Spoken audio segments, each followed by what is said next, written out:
행복한 안식일이 돌아왔습니다. 다 같이 묵상기도 하심으로 안식일 예배 시작하겠습니다. 다시 시작하는 찬미 579장 화려한 에덴의 낙원 579장 부르시겠습니다. 오늘과 내일 엄세현 집사님께서 계속해서 찬양 인도해 주시겠습니다.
천사의 정한 노래 아득히 들리네.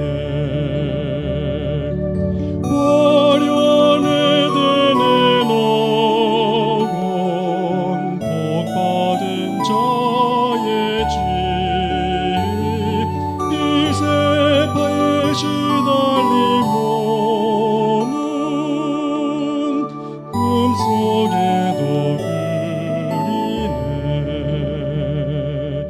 허다한 성도의 무리 주님을 모시니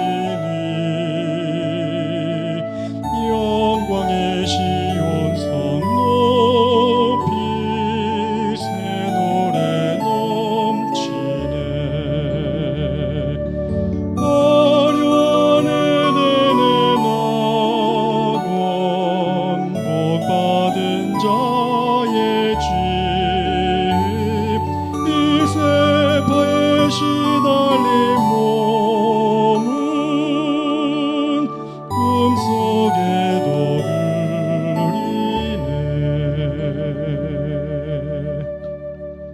그리네. 기도하겠습니다. 사랑의 아버지 하나님, 저에게 다시금 거룩한 안식일을 주시니 감사를 드립니다. 세상은 점점 주님의 재림의 소식을 우리에게 알려주고 있습니다. 지금 저희가 더욱더 마음을 가다듬고 우리가 고개를 들고 주님 맞을 준비할 수 있도록 우리를 인도하여 주시옵소서. 이 시간 저희가 성경 공부를 하겠습니다. 저희와 함께 하셔서 진리로 인도하여 주시옵소서. 예수 그리스도 이름으로 감사하며 기도합니다. 아멘. 여러분, 오늘은 제가 마태복음 강의를 잠시 제껴두고 오늘 그리고 다음 주 금요일 두 번에 걸쳐서 우리 페미니즘 하나님, 페미니스트 하나님이라는 제목으로 여러분과 함께 성경 공부를 좀 하려고 합니다. 제가 약 한 2달 전에 저희 교회에 출석하던 여청년과 전화를 하였습니다. 이 대학생인데, 근데 이제 처음에는 안부 인사를 나누고 이 청년이 성경에 있는 몇 가지를 질문을 하였는데, 그 내용이 구약 성경과 신약 성경에 등장하는 약간 여성 차별, 여성 비하적인 그런 난해 구절이었습니다. 제가 그 질문을 받을 때 마음속으로 하나님께 기도를 하였습니다. 그리고 질문을 읽어보긴 읽어본 구절인데 나도 이 참 특이하다 하면서 그냥 깊이 생각해보지 않고 답을 찾지 않고 그냥 지나갔었거든요.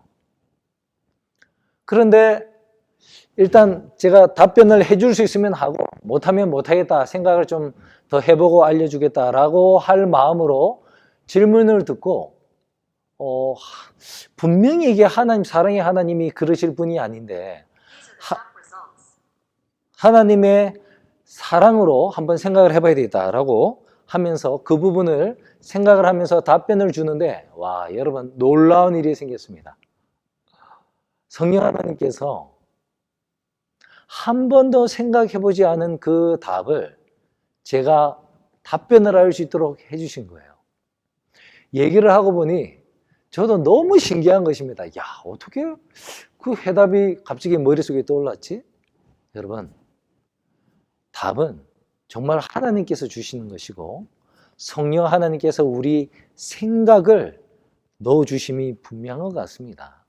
그래서 성령 하나님께서 깨달음을 주시고 제가 답변을 드렸었어요. 그리고 나서 생각을 해보니까 하나님이 너무 오해를 받으신 거예요. 야, 정말 이게 정말 하나님의 사랑이었는데 글로스만 이렇게 보고 백그라운드를 모르고 보면 너무 하나님이 여성을 차별하는 그런 모습으로 비춰진다는 것입니다. 그래서 언젠가는 제가 이거를 모든 교우님들과 한번 나눠야 되겠다라고 생각을 하던 차에 이번과 다음 주에 두 번에 걸쳐서 한번 말씀을 드려야 되겠다라는 결심을 갖고 이렇게 함께하게 되었습니다.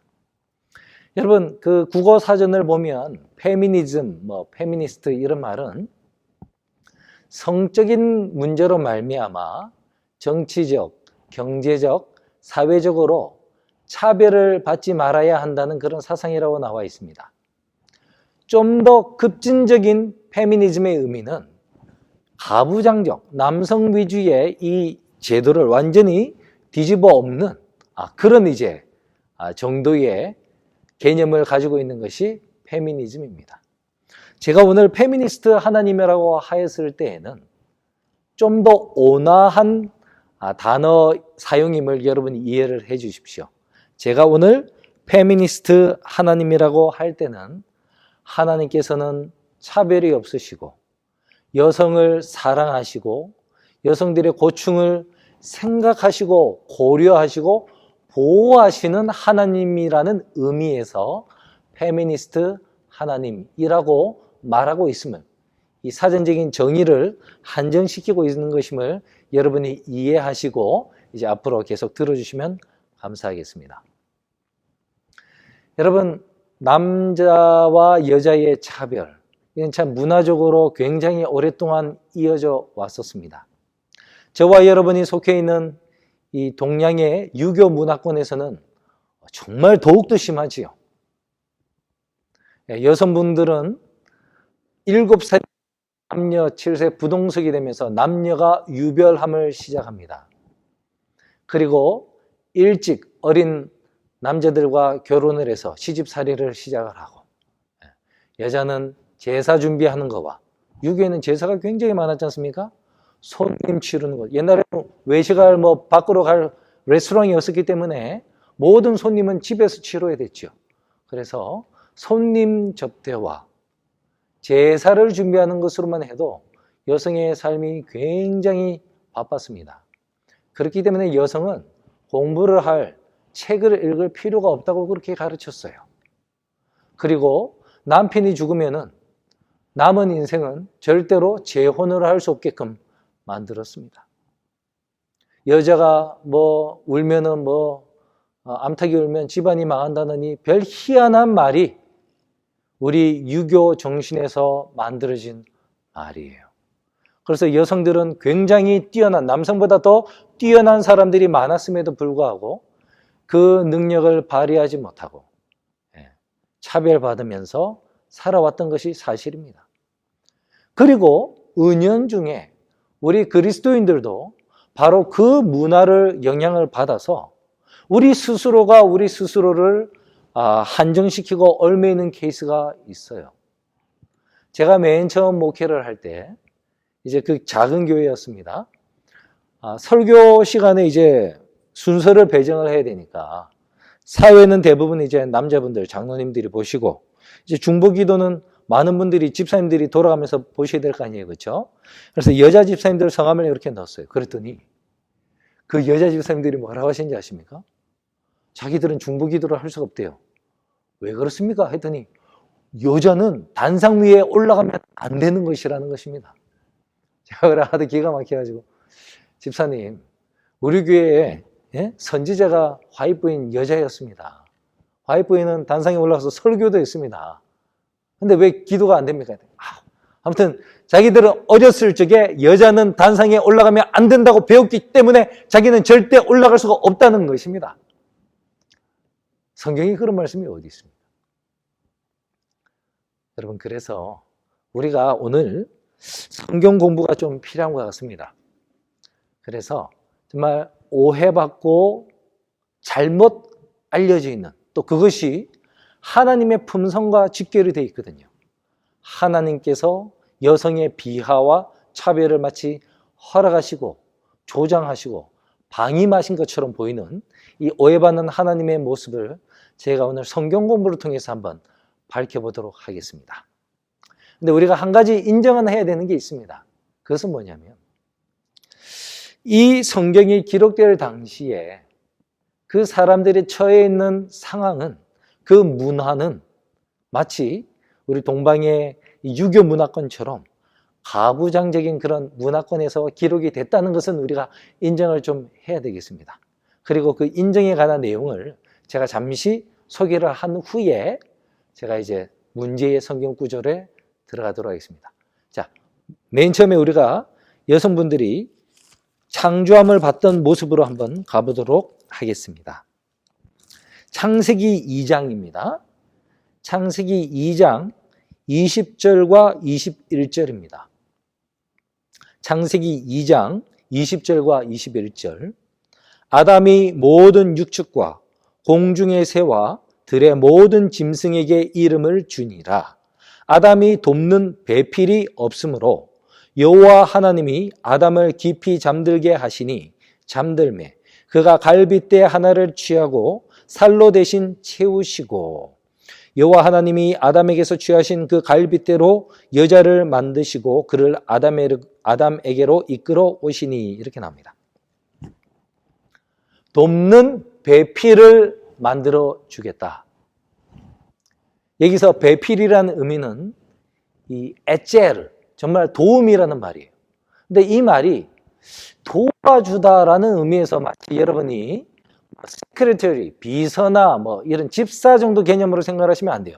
왜냐하면 이 똑같은 에젤이라는 말씀이 시편에 가서는 나의 여호와 하나님이시여 나의 도움이 되소서라고 할 때 하나님을 일컫는 말이 에젤으로 사용된 적이 있기 때문에 그렇습니다. 그래서 이 말씀 표현만 가지고서는 이거는 어떤 낮은 존재가 아니라 동등하게 도움을 줄 수 있는 그런 존재로 하나님이 만드셨던 것을 우리가 오원적으로 알 수 있고요. 두 번째는 아담의 옆구리에서 갈비뼈를 빼가지고 만드셨다고 하셨죠. 옆구리는 평등한 위치를 말합니다. 옆으로 나란히 할 때 여러분 어떻게 합니까? 옆으로 이렇게 뻗어요. 옆으로 가만히 서 있는 사람은 동등한 옆으로 나란히입니다. 그렇죠? 아래도 아니고 위도 아니에요. 정확하게 평등한 옆구리에서 갈비뼈로 하와를 만들었다는 것은 이것이 여자가 남자보다 아래에 있거나 위에 있다는 것이 아니라 동등하게, 평등하게 창조되었음을 알려주고 있습니다. 자, 이렇듯 이 동산에서 하나님이 맨 처음에 하와를 창조했을 때는 남자와 여자를 동일한 선상에서 이제 만들어 놓으셨어요. 그런데 죄가 오고 나서 이 위치가 약간 이렇게 변화되는 듯이 보이는 때가 있었습니다. 우리 그 모습을 한번 살펴보겠습니다. 이 죄가 이제 있고 나서 하나님께서 얘기를 다 들으신 후에 안타깝게도 이 죄에 대한 형벌은 감사하게도 3장 15절에서 내가 나중에 너희의 후손으로 인간으로 와서 직접 그 형벌을 당하겠다고 말씀은 해 주셨습니다. 하지만 그 죄의 다른 결과는 죄로 말미암아 우리가 받을 수 없게 된다고 하셨어요. 그래서 더 이상 에덴 동산에서 살 수가 없고요. 즉 영원히 살 수 있는 이 생명과를 먹지 못하게 되어서 우리가 결국에는 이제 살다가 죽게 되고요. 인간 관계가 깨어지고요. 이 땅도 저주를 받아서 가시나무와 엉겅퀴를 내게 되었습니다. 여성분들에게 그때 아내에게 하와에게 하셨던 하나님 말씀은 창세기 3장 16절에 나옵니다.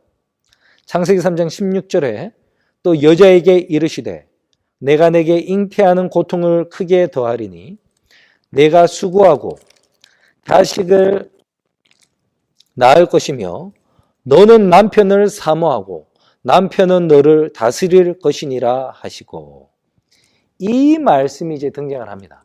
너는 남편을 사모하고 남편은 너를 다스릴 것이다.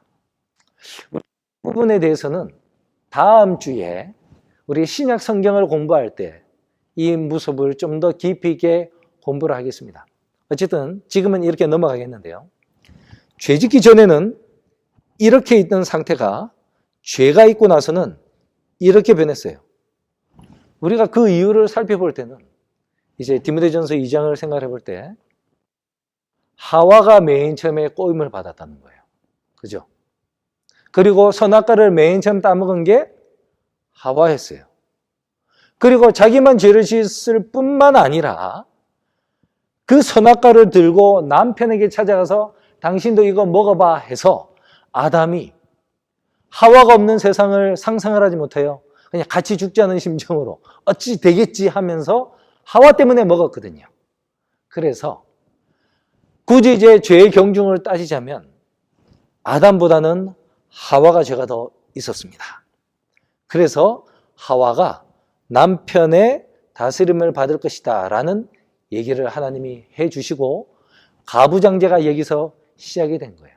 그런데 제가 다음 주에 말씀드리겠지만 그렇게 하신 데는 이것이 마치 밑에 있다는 것이 종속적이고 종의 취급을 받고 소유물처럼 취급을 받는 그런 개념이 전혀 아니라는 것입니다. 이거는 창조 질서의 의미로 이렇게 해놓으신 거지, 이것이 그러니 남자가 여자를 어떻게 할 수 있고 이런 거는 절대 아니라는 것을 여러분이 미리 이해를 해 주시면 좋겠습니다. 그렇다면 하나님께서 왜 남편의 아래에 아내를 두셨을까? 지배하기 위해서, 부럽기 위한 것일까요? 아니면 어떤 다른 의미가 있었을까요? 오늘 이제 오해받는 난의 성경 구절을 찾아보시면서 여러분과 제가 그 해답을 한번 찾아보도록 하겠습니다. 첫 번째는요, 의심에 관한 규례입니다. 우리 민수기 5장으로 한번 가보시겠습니다. 성경 민수기 5장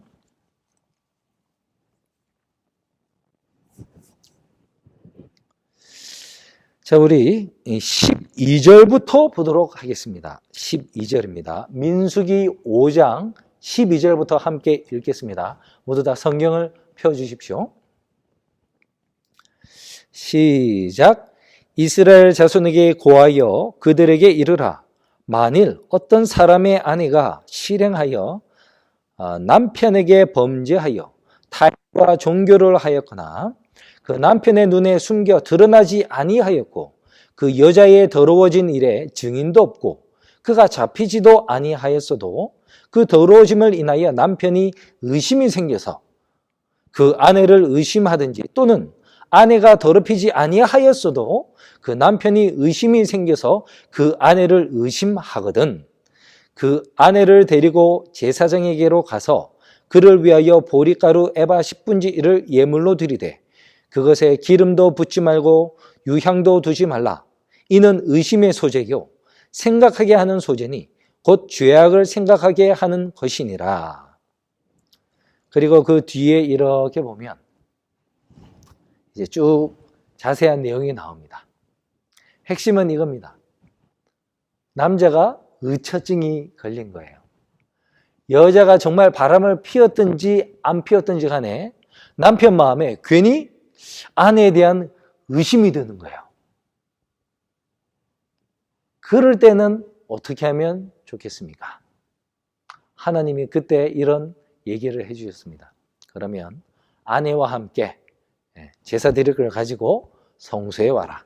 그러면은 제사장은 어떻게 하냐면 아마 그 베신 그 물두멍에 있는 물을 따왔을 것 같아요. 거룩한 물은 뭐 그거밖에 없으니까 그 물을 따오고, 그 다음에 성막에 있는 이제 먼지를, 땅에 있는 먼지를, 티끌을 이렇게 그 물에 섞습니다.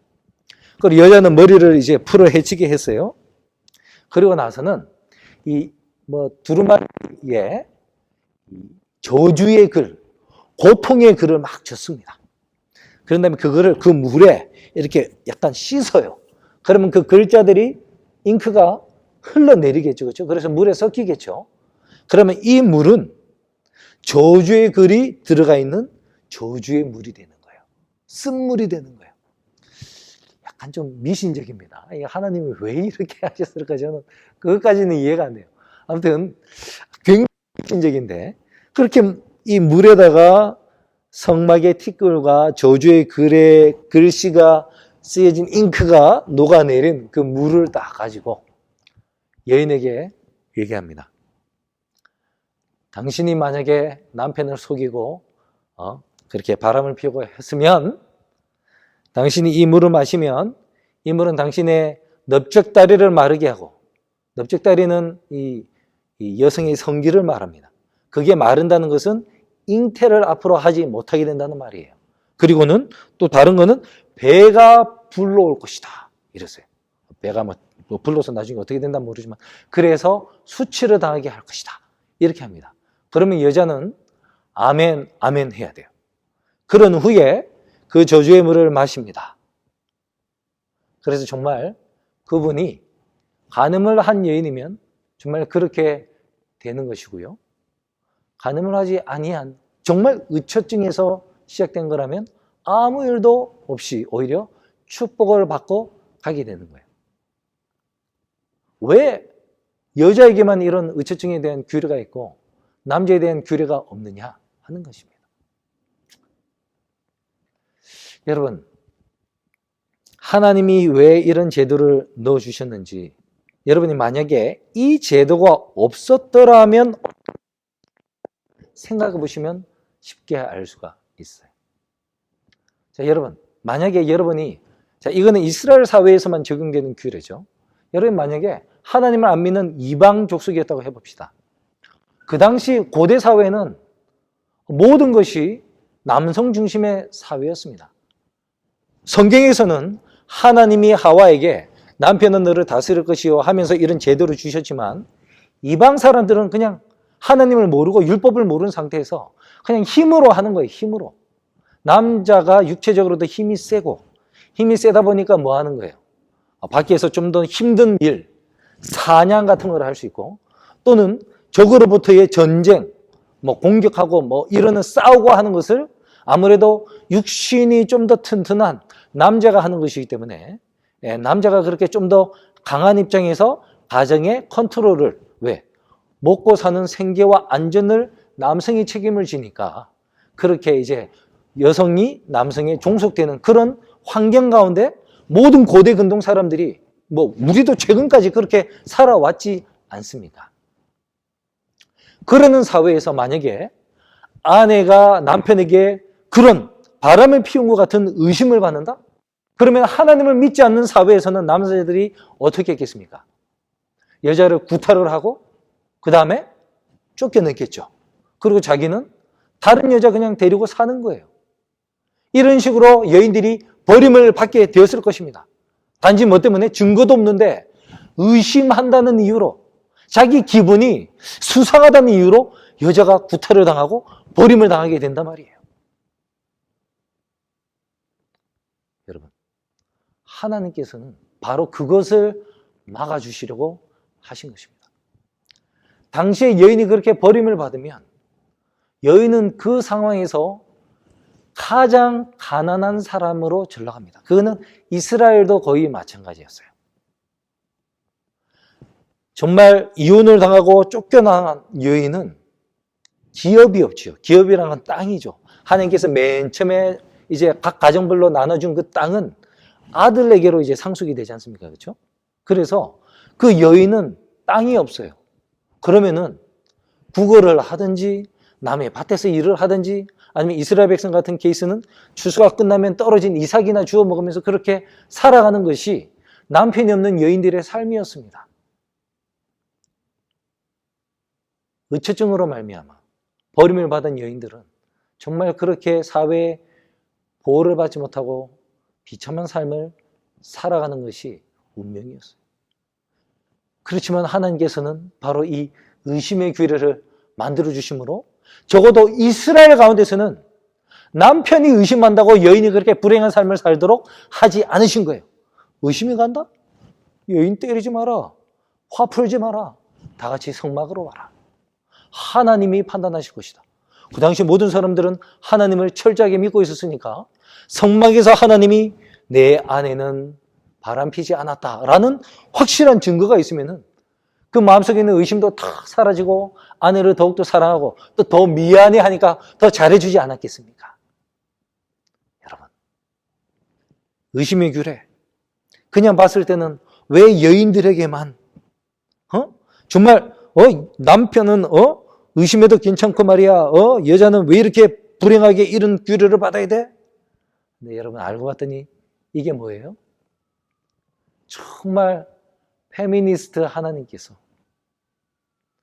이 정말 그 환경 가운데서 억압받고 차별받고 버림을 당할 수도 있는 이 여인들을, 아내들을 보호하시기 위하여 남편이 정말 기분 내키는 대로 자기 의심하는 것 때문에 마음대로 여인들을 버리지 못하도록 여인들을 보호하는 보호의 울타리가 바로 의심의 규례였다는 것입니다. 그러니 이 얼마나 놀라운 일입니까? 여성 차별처럼 보이던 규례가 오히려 여성을 보호하는 그런 규례였음이 우리가 오늘 알게 되는 것입니다. 이제 두 번째 오해받는 구절을 한번 가보겠습니다. 그거는 이제 상속 제도에 관한 것입니다. 민수기 27장으로 한번 가주십시오. 민수기 27장에 이제 아버지가 죽으면 그 재산을 누구에게로 우선순위가 어떻게 되면서 상속이 되어야 하는가에 대한 규례가 만들어집니다. 27장 자 8절부터 보겠습니다. 민수기 27장 8절 너는 이스라엘 자손에게 고하여 이르기를 사람이 죽고 아들이 없거든 그 기업을 그 딸에게 돌릴 것이요 딸도 없거든 그 기업을 그 형제에게 줄 것이요 형제도 없거든 그 기업을 그 아비의 형제에게로 줄 것이요 아비의 형제도 없거든 그 기업을 가장 가까운 친족에게 주어 얻게 할지니라. 여러분 지금 남편이 죽으면 남편의 재산은 누가 물려받게 돼 있습니까? 아내가 물려받는 것입니다. 물론 유산에 뭐라고 썼는지 여러분 확인해 보셔야 됩니다만 대부분은 정상적인 가정이라면 지금은 이제 남편이 죽으면 안 사람이 아내가 유산을 다 받게 돼 있습니다. 그런데 이스라엘에서는 아들이 물려받았습니다. 그리고 혹시나 아들이 없으면 딸이 물려받아요. 근데 딸이 없으면 아내가 아니라 남편의 형제에게로 갑니다. 남편의 형제가 없으면 아버지의 형제가 없으면 누구에게로? 가까운 친족에게 갑니다. 결국 아내는 어떠한 상황에도 상속을 받지 못하게 돼 있어요. 여러분 지금 생각으로 보면 이건 정말 말도 안 되는 얘기죠. 아니 가장 남편께 수고를 하고 이 경제 공동체가 바로 아내인데 남편이 죽으면 아내에게 그 경제권은 다 물려주지 아니하고 그 남편의 형제 이런 식으로 간단 말이에요. 이 참 언페어한 것 같습니다. 근데 여러분이 한번 그 생각을 한번 해보십시오. 첫 번째 왜 아들에게로 넘어갑니까?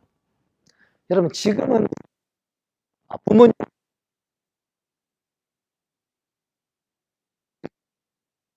가 4대가 같이 살았어요. 같이 살다가 아버지가 늙어서 아니면 병으로 돌아가시면 그때 아들들이 재산을 상속을 받는 것입니다. 살다 보면 야곱 같은 케이스는 라헬이 먼저 죽죠. 그런 케이스도 있고, 또는 남편이 먼저 죽고 어머니는 더 살아계시는 때가 있어요. 그러면은 그 재산이 아들에게 간다는 것은 그 이유가 뭐냐면 아들이 계속 어머니를 모시고 살면서 공양을 할 것이기 때문에 그런 거예요. 그래서 어머니에게 경제권이 넘어가지 않아도 아들의 부모를 공양 그 명령 살면서 계속 어머니를 계속 공양을 할 아들에게로 가는 거예요. 딸이 아니라 아들입니다. 왜 딸은 두 번째 순서? 다른 누군가 집안의 아들과 결혼할 거잖아요. 그죠? 그럼 그 누군가 집안의 그 아들은 그 집안의 아버지로부터 재산을 상속을 받을 것이니까 딸은 두 번째로 넣은 것입니다. 그렇다면 왜 세 번째가 아버지의 형제한테 가는 것입니까? 자, 아들도 없고 딸이 없다는 전제예요. 즉, 무자한 거예요. 무자한 상태에서 죽었으면 어떻게 된다? 남편의 형제에게로 간다. 여러분, 이거는 대부분 무자하게 자식을 낳는다는 거는 뭐 임신을 못한 케이스도 있겠지만 대부분은 일찍 죽는 케이스를 말하는 거죠.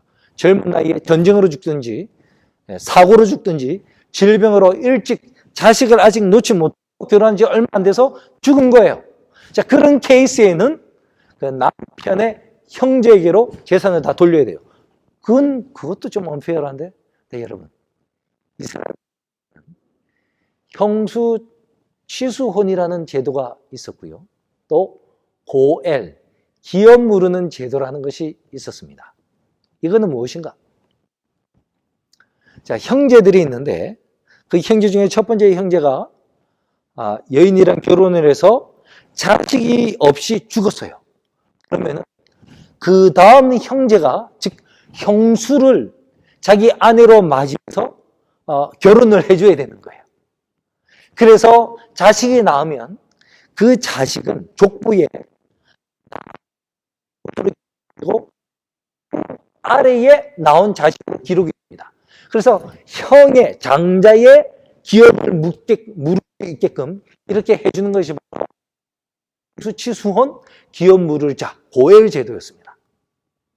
만약에 그 형제가 없으면 더 가까운 친척 가운데 사촌, 팔촌 이렇게 가면서 그 여인과 남겨진 여인과 결혼을 해줘서 살아야 하는 의무가 있었어요.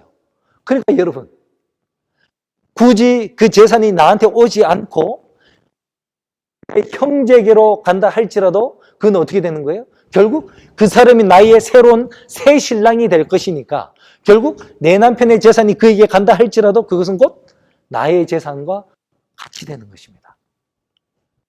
바로 형수치권 제도와 고엘 제도가 있었기 때문에 이것이 다 성립하게 되는 것입니다. 그 대표적인 예 중에 하나가 바로 룻기서에 나오는 룻의 만남이에요. 룻의 남편이 죽었으니까 어떻게 합니까? 베들레헴에 들어왔더니 자기의 기업물을 자를 찾는데 그 중에 보아스예요. 근데 사실 보아스보다 먼저 있는 사람이 있었죠. 근데 그 사람은 자기가 기업을 물지 않겠다라고 했기 때문에 그 다음 차례로 그 의무가 왔는데 보아스는 내가 하겠다. 나는 즐겨야 하겠다. 이렇게 했던 것입니다. 여러분, 그때 잠시 이 삶을 한번 여러분 기억해 보십시오. 어떤 삶을 살던가요? 정말 가난하게 살았죠. 보아스 추수에 그 이삭 주러 가고 이렇게 남은 여인들의 혼자 남으면 정말 그 당시는 너무 어려웠어요. 사회보장제도 시스템이 없었기 때문에, 그리고 여성이 뭔가 일할 수 있는 3차, 4차 산업혁명이 없어서 직업이 없었기 때문에 전부 다 땅을 가지고 농경사회에 살았기 때문에 남편이 없는 여인은 너무나 어려운 삶을 살아요. 그렇기 때문에 하나님은 그 여성들을 보호해주기 위하여 별처럼 보이는 이 유산 분배 규례와 동시에 형수치손과 고혈제도로 함께 놓으심으로 말미암아 남편을 죽고 혼자 남는 여인이 계속해서 남편이 있은 채로 행복하게 어렵지 않게 살아갈 수 있도록 하나님이 보호하신 시스템이 바로 이 상속제도와 고혈제도였던 것입니다. 여러분, 이게 얼마나 놀랍습니까? 하나님은 정말 페미니스트 하나님 맞죠? 여성들의 상황을 너무나 잘 아셨어요. 이렇게 죄로 말미암아 이렇게 흘러갈 때 여인이 남편과 사별하거나 또는 뭐 이렇게 돼서 혼자 살 때 얼마나 힘들지를 하나님이 미리 보시고 그것을 방지하기 위해서 철저하게 테두리를 딱 쳐놓으시면서 법이라는 것으로, 여호와의 법이다라는 것으로 사람들이 함부로 할 수 없도록 여성들을 보호하도록 하나님이 해주신 것이 바로 여기 나오는 모든 규례들이었습니다. 이제 세 번째 오해받는 구절로 한번 가보겠습니다. 그거는 바로 출산에 관한 규정입니다. 여러분, 레위기서 12장을 가보시면 그 앞장 전후로 보시면은 이제 여러 부정에 관한 규례가 나오는데 그 중에 출산에 관한 부정에 관한 규례가 나옵니다. 자, 우리 12장을 한번 읽어보실까요? 레위기 12장입니다. 2절부터 읽겠습니다. 레위기 12장 2절. 이스라엘 자손에게 고하여 이르라. 여인이 잉태하여 남자를 낳으면 그는 7일 동안 부정하리니 곧 경도할 때와 같이 부정할 것이며 제8일에는 그 아이의 양피를 벨 것이요 그 여인은 오히려 33일을 지나야 사녀리 깨끗하리니 정결케 되는 기간이 차기 전에는 성물을 만지지도 말리며 성소에 들어가지도 말 것이며 이제 5절 보세요. 여자를 낳으면 그는 부정하리니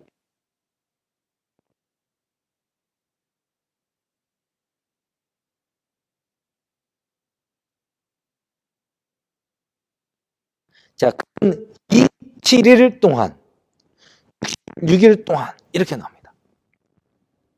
남자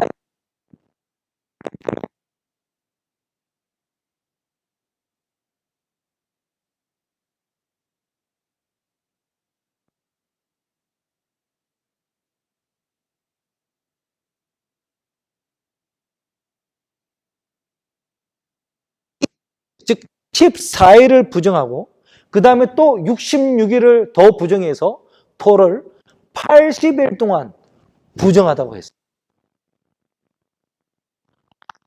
굉장히 차별적이죠. 남자아이를 낳았을 때는 40일만 부정한데 딸을 낳으면 80일을 부정하다. 부정한 사람은 어떻게 돼요? 공공장소에 나갈 수가 없고 다른 사람을 접촉할 수가 없습니다. 왜? 부정한 상태에서 만지면 그 사람은 부정한 사람이 되는 거예요.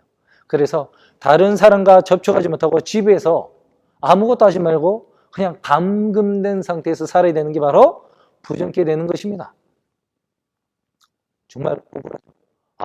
40일 동안 부정한데 딸을 낳으면 80일을 부정해야 돼. 정말 남자, 여자, 아들, 딸 성차별하는 것 같죠. 그 이유가 무엇일까요? 솔직히 말씀드립니다. 성경에 답이 없어요. 왜 딸아이를 낳으면 80일 동안 부정케 해야 하는지 답이 안 나와요. 예언의 신에도 설명이 없어요. 유대인들의 전승과 전통에도 그 어떠한 설명이 없어요. 사람들이 추측만 하는데 그 추측도 제가 들어보니까 전혀 맥센스하지가. 결론은 우리가 이 땅에 사는 동안 몰라요. 하나님한테 내가 물어봐야 되겠어요. 그런데 여러분, 한 가지 확실한 것은 있습니다. 이 정말 차별적인가를 알기 위해서는 여러분이 지금 수천 년 전으로 돌아가서 이스라엘 여인들에게 직접 물어보면 돼요. 한번 우리가 봅시다. 타임머신을 타고 이제 막 순산을 한 산모를 만났습니다. 이제 인터뷰를 해요. 이분은 되게 이게 차별적이다 해가지고 막 화가 나 있어요. 그래서 그 산모한테 얘기를 합니다. 무슨 애기 이거 봐. 이거 너무 차별적이지 않아? 딸을 낳았다고 80일 동안 부정하다니, 너무 차별적이야. 우리 밑에 찾아가서 하나님 말해갖고 이거 바꿔. 똑같이 40일 동안만 부정하자. 이렇게 하면 그 산모가 뭐라고 했을지 아십니까? 맞아요. 생각해보니까 정말 그렇네. 왜 지금까지 그런 생각을 못했지? 왜 나는 80일 동안 딸을 낳았다고 80일 동안 부정한 거야? 찾아갑시다. 이랬을까요? 아니에요. 제 생각에는 왜 그런 얘기 하지 마세요. 괜찮은데 나는 좋은데 왜 그러세요? 이랬을 거예요. 나는 좋은데 왜 그러십니까? 여러분, 우리가 여기서 부정이라고 말을 했기 때문에 이 부정한다라는 말이 굉장히 부정적으로 들릴 거예요. 그래서 다른 사람 만나지 못하고 교회도 가지 못하고 집에서만 방 안에 한다는 거 억압으로 생각하실 거예요. 여러분이 정말 지금처럼 맨날 밖에 가서 운동하고 골프도 쳐야 되고 수영도 해야 되고 테니스도 하고 싶고 막 돈도 벌어야 되고 쇼핑도 하고 막 이래야 되는 분들이 40일 동안 또는 80일 동안 방 안에서 아무것도 못하고 정말 감금되어 있다면, 구금되어 있다면 그건 정말 감옥과 같이 괴로우실 거예요. 근데 여러분, 그 대상이 어떤 사람이에요? 아이를 출산한 산모라고 하면 여러분 뭔가 좀 달라질 것 같지 않습니까? 산모는, 아이를 출산한 산모는 어때요? 몸이 피곤하고 어렵죠. 그래서 회복하는 기간이 필요해요. 그래서 우리 한국의 전통은 3-7째, 21일간 여인은 다른 사람을 만나면 안 된다는 거예요. 20밖에 안 되는 기간이에요. 그죠? 그런데 구약은 40일 동안 또는 딸아이 낳으면 80일 동안 집에서 가만히 있으라는 거예요. 여러분, 옛날에 이스라엘의 여인들의 삶이 어땠는지를 아시면 여러분은 이거는 잘 이해를 하시고. 여러분, 지금은 밥이랑 뭐 이런 걸 다 쿠크가 다 해주죠. 그리고 뭐 저녁에 미리 해놓고 예약을 해놓으면 쿠크가 다 밥을 다 해줍니다. 물도 그냥 수도꼭지만 틀면 다 나오고. 근데 여러분, 옛날에 요리를 담당해야 했던 여인들은 아침 일찍 불을 피워야 되고, 그죠? 물을 길러 와야 돼요. 그래서 누구보다도 먼저 일어나야 돼요. 그런 다음에 가족들 밥을 먹이고, 아이들 챙기고, 집안일 하고, 빨래도 하고, 또는 밖에 나가서, 밭에 가서 일도 도와주고, 또 저녁에 와서는 또, 뭐 해요? 또 정리하고, 식구들 다 자고 나서 맨 마지막으로 아마 잠자리에 들었을 것이 유대인 어머니였을 거예요. 이거는 우리 시대 어머니들도 그러했지 않았습니까? 그래서 여인들은 참 일이 많고 바쁘고 고달팠어요. 이 여인들이, 그래도 이스라엘 백성들은 일주일에 한 번은 쉴 수 있었어요. 안식일에는 아무것도 안 해도 돼요. 그죠? 안식일 외에 또 아무런 집안일을 안 해도 되는 때가 있었는데 그게 바로 언제예요? 출산하고 나섭니다. 아들을 낳으면 40일 동안 아무 일도 안 하고 집에 있으면 친정엄마나 시부모나 아무튼 요리를 하고 갖다 주면 자기는 먹고 애만 키우면 돼. 애만 보고 아유 예쁜 거 보면서 집안 안 나오고 집에서만 있으면 돼. 딸을 낳으면 그 기간에 무려 2배가 늘어나요. 80일 동안 집에서 밥도 안 하고 청소도 안 하고 빨래도 안 하고 교회도 안 가도 되고 누가 해주는 밥만 먹으면서 애를 2달 동안 탁 넘게 보면서 80일 동안 보면서 하는 거예요. 지금 말하면 출산 휴가를 하는 하신 거예요. 이거 생각을 해보세요. 이거 출산 휴가예요. 여러분, 우리나라도 출산 휴가 최근에 막 적용해가지고 최근에 적용했는데도 직장 눈치 보고 사람들 눈치 보고 갖고 하고 잘 챙기지 못해요. 그렇죠?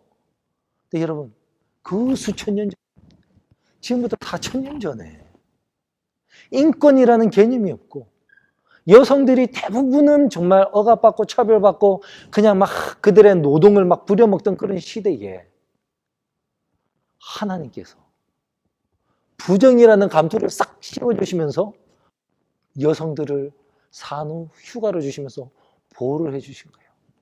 한국도 21일밖에 보호를 안 해줬는데 무려 이스라엘 여성들은 딸을 낳으면 80일 동안 보호를 받습니다. 이 얼마나 페미니스트 하나님이십니까? 얼마나 섬세하게 보호하시는 모습이 나오는 것입니까? 그런데도 우리가 이런 성경을 보면서 너무 예수님, 여성들을 차별한다 이렇게 말을 할 수 있겠습니까? 아니죠.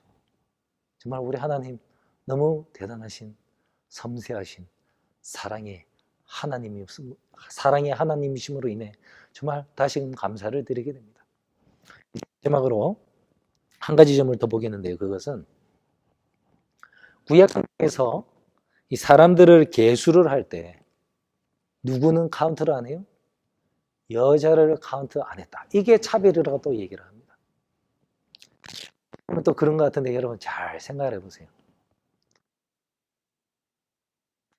했으면 정말 것입니다. 그런데 남성 가운데서도 카운트가 안 된 남성이 있어요. 아이들, 청소년들 20살 밑으로는 카운트를 안 해요. 카운트는 항상 전쟁에 나가 칼을 빼고 싸울 수 있는 20세 이상으로 계수를 하라 이렇게 나와요.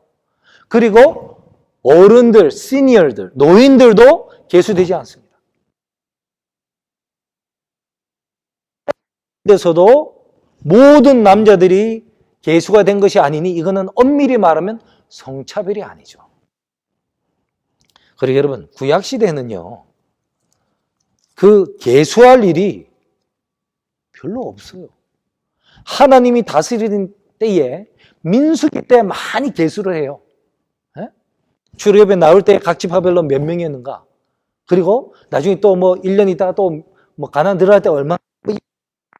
하나님이 다스릴 때는 계수를 합니다. 그런 왕이 생기고 나서는요. 하나님 뭐라고 하는지 아십니까? 군인 숫자 세지 말라고 그랬어요.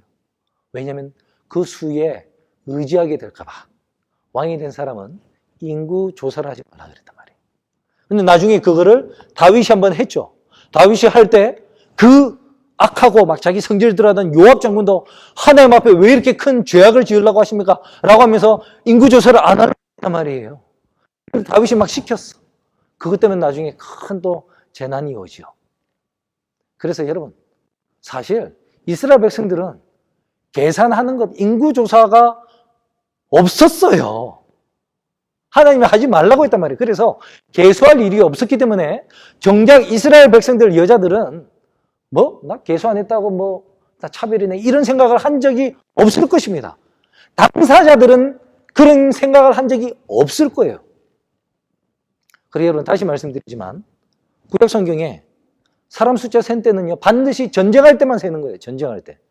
무슨 지파에서 칼 뺄 수 있는 사람 몇 명이, 무슨 지파에서 전쟁터에 나갈 수 있는 사람이 20세 이상으로 몇 명이, 이렇게 전쟁에 가는 거예요. 그래서 인구조사 숫자를 셀 때는 반드시 전쟁과 관련이 있었다. 왜? 전쟁에 나가는 사람 숫자는 알아야 되니까. 그럼 여러분 오히려 역전환을 해서 생각을 해보십시오. 여성은 왜 카운트를 안 했는가? 여성은 전쟁에 나가지 않았기 때문이다. 그럼 여성은 왜 전쟁에 나가지 않았는가?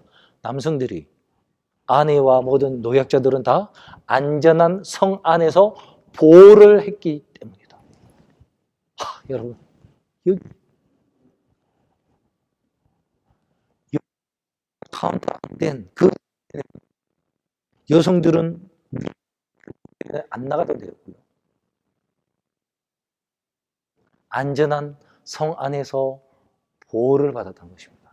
누구로부터? 남성들로부터. 그래서 여성의 수가 카운트되지 않았어요. 왜? 전쟁에 나가지 않고 안전한 성에서 남성들로부터 보호를 받았으니까. 그런데 여러분 이건 성차별이 절대 아닙니다. 그죠? 그러니까 여러분 오늘 제가 4가지 성경 구절을 찾아봤습니다. 보니까 여러분 어떻습니까? 정말 우리가 오해하고 있었던 거 맞습니까?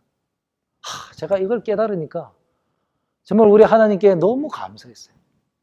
역시 우리 하나님이 사랑의 하나님이신데 정말 이렇게 세상 사람들 우리가 유교 문화권에서 보고 했던 그런 정말 남존 여비, 여성 차별, 비하 이런 걸 하실 하나님이 절대 아니지. 맞았어요. 모든 규례를 보니까 이거는 여성을 보호하는 것이었습니다. 그 다음에 마지막 증거가 하나가 더 있어요.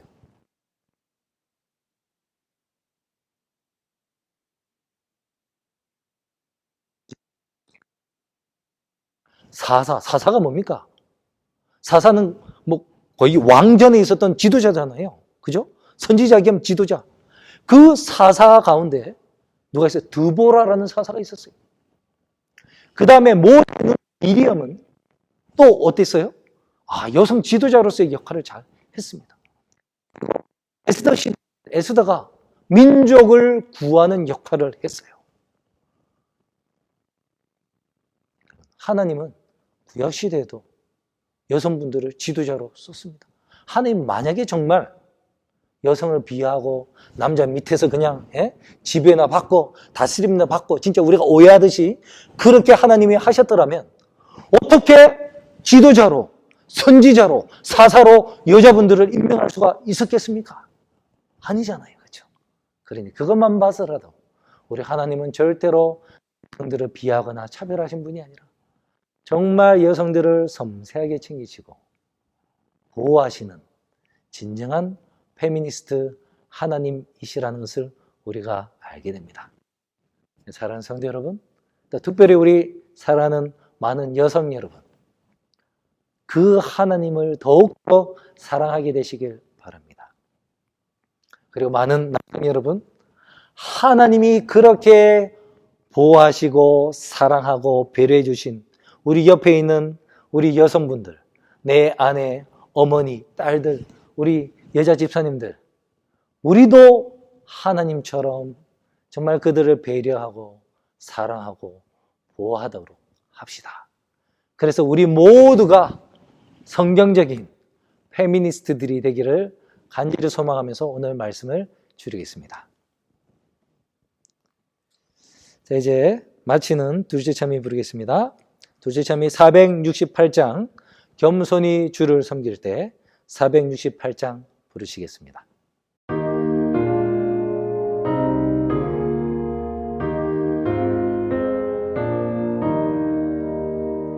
겸손히 주를 섬길 때 괴로운 일에 많으나 구주여 내게 임주사 잘 감당하게 하소서. 인자한 말을 가지고 사람을 감화시키며 갈 길을 잃은 무리를 잘 인도하게 하소서. 구주의 귀한 인내를 깨달아 알게 하시고 독실한 믿음 주셔서 늘 승리하게 하소서. 장래의 영광 보이사 소망이 되게 하시며 구주와 함께 살면서 참 평강 얻게 하소서. 기도드리시겠습니다.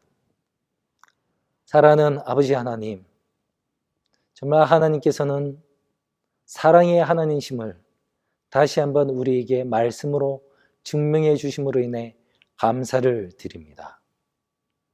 정말 이 세상은 더욱더 이제 여성들이 사회 진출이 많아지고 교회에서도 여성들의 숫자가 남성들보다 훨씬 더 많은 때입니다.